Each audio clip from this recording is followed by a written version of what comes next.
of a press release. I think this came from your group. What is the name of your group again? Kaya natin po. Okay. You obtained a document coming from an anonymous source. Am I correct? That was what you mentioned a while ago. And you said here, it says here, civil society group, Kaya Natin convener Harvey K showed ABS-CBN News purported bank statement summaries which show Corona's alleged dollar accounts as well as euro accounts. He said he got the documents from someone he does not know. And then the last line you said he also obtained the names of some of the individuals who allegedly deposited money. Who are these individuals? I did not dictate names po, Your Honor. At saka we did not release any press release from our organization about this. Meron bang nakalagay ng mga pangalan dyan sa dokumento mo na sinumiti mo kay Senate President? Opo, may mga pangalan po. Na-authenticate mo ba yan? Has that been authenticated? Your Honor, hindi po. As I said in my letter to the Honorable Presiding Officer, I can neither authenticate nor vouch for its veracity, primarily because I do not even know where it came from. So you had the guts and temerity to submit or to present that piece of those documents to the Senate President without verifying the authenticity of those documents. I'm very sorry, Your Honor, but... No. I'm asking you. Yes. Is it true that the documents that you submitted to the office of the Senate President were not authenticated? Yes, Your Honor. Pwedeng gawa-gawa lang. Opo, Your Honor. Pwedeng gawa-gawa mo lang. Hindi ko po gawa-gawa, Your Honor. Hindi, pwedeng mangyari yun na gawa-gawa mo lang at ibinigay mo rito sa opisina ni Senate President. Dahil hindi mo alam kung kanino galing. Pwede rin kami mag-assume na gawa-gawa mo lang. Correct. Hindi ko po gawa-gawa kasi, Your Honor. I'm sorry. I really don't know where this came from. And in fact, to be honest with you, I really felt bad when the focus of the interview that came out was really just about the documents. All right. You mentioned to the Senate President earlier that when you went to his office and about to present those documents that you had on hand, you saw media people there, and you did not bring these cameramen. Yes, Your You Honor. just saw these media people in the office of the Senate President? Ganito po, Your Honor. No, I'm asking you. Did you just see these media people in the office of the Senate President? Yes po, isa lang po yung media na nandun, yung ABS-CBN. Ano ang ginagawa ng media doon? Was the Senate President being interviewed? I do not know, Your Honor. But maybe, as I said, maybe they were waiting for me, Your Honor. So inabisuhan mo sila na ikaw ay pupunta sa opisina ni Senate President at pinapakunan mo yung pag-submit mo ng dokumento sa opisina ni Senate President. Tama po ba ako? Nung Sunday po, nung in-interview po ko, Your Honor, I already mentioned to them that I will be submitting the documents to the Office of Senate President. When did you receive these documents again? Nung Thursday po ng umaga. Thursday, May 3. last week. 2 weeks ago po, Your 2 weeks Honor. ago. Okay. When you receive these documents, I hope you will answer this truthfully because you're under oath. Ikaw ba nagtatawag ka ng mga reporter para ilako ang storya mo? Nagtatawag ng reporter? Yes. At sinasabi mo sa mga reporter, I have these documents given to me anonymously that shows that the Chief Justice has indeed $2 million and plus euro dollars or euro accounts. Meron ka bang tinawagang mga reporter? Wala po akong tinawagang reporter. Meron ka bang, inulit ko siya, meron ka bang tinawagang 1, 2, 3 reporter para ibenta ang mga dokumento na hawak mo, na ibinigay mo sa Pangulo ng Senado? Okay. As far as I can remember, wala po akong tinawagang reporter. Meron lang po akong tinext na isang kaibigan ko po na sinabi ko po na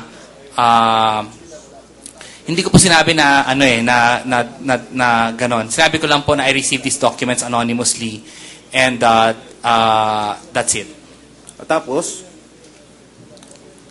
Tapos, gusto mong pasulat sa kanya. Sino yung reporter na tinawagan mo? Na tinext mo? Yung kaibigan ko po sa Abante po, si Mr. Makasait. Sino si Mr. Makasait? Hindi po, yung Tabloid po yun, di ba? Apo. O, sa broadsheet. Huwag ka magsisunungaling. Represent ako sa harap mo ngayon. Sa broadsheet po, wala po akong maalala particularly, pero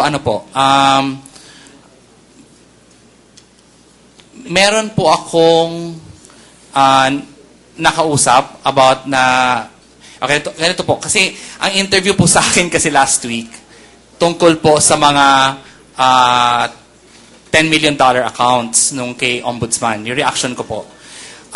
Pero po, kausap ko po yung isang reporter na kaibigan ko about it. Alam mo, Mr. K, huwag na tayo magpaligoy-ligoy pa dahil wala na akong oras, nag-ring na yung bell eh. Sagutin mo lang yung tanong ko tungkol sa mga dokumentong ipresenta mo kay Senate President.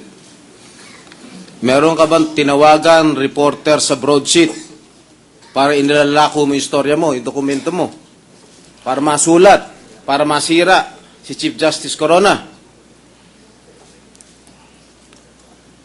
Nabanggit ko po. Opo. Kanino? Sa kaibigan ko po, si Miss Tina Dumlao. Tiga? Inquirer po. Gusto mong pasulat sa kanya para tuloy masira yung kinamumuhian mo, yung respondent dito sa kasong ito. Ganun ba yon? Hindi po. Actually, Are you up for publicity, Mr. K? Your Honor, if sa totoo lang po, if I wanted publicity, dapat sa totoo lang po, nagtawag na lang po ako ng press conference. Kung nga nagtawag doon sa opisina ni Senate President, you don't want publicity. And then now you admitted that you're trying to call reporters. And you're trying to sell or you're trying to offer these documents that you presented the Senate President.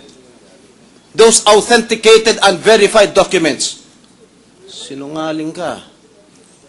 I'm very sorry po if, Your Honor. That's all, Mr. President. Anyway, Majority Floor Leader, Finally, Mr. President, the Minority Leader, Senator Alan Cayetano. the Minority Floor Leader. Magandang hapon, Mr. Senate President, sa ating ginong witness. I'm equally disgusted na simula pa nung panahon ni Presidente Arroyo, di ba, kay Secretary Bunyi, yung CD, anonymous din yun eh. Kaya tinanong ko kay Senator Miriam, sino ba yung anonymous na yun? Bakit ang dami niyang dokumento?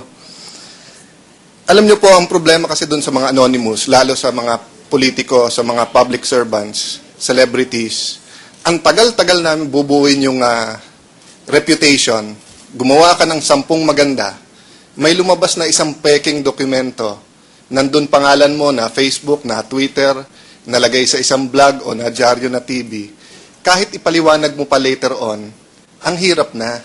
That's why yung hinihingi namin maging responsible lahat pag nilabas to. But I'll give you the benefit of the doubt na maganda yung intention nyo. Mr. Kay, bakit kaya sa inyo binigay? Ano kaya sabi nung, kung sino mang gumawa nun, ano kaya sabi, dito natin ibigay kasi kaya natin tong grupo na to.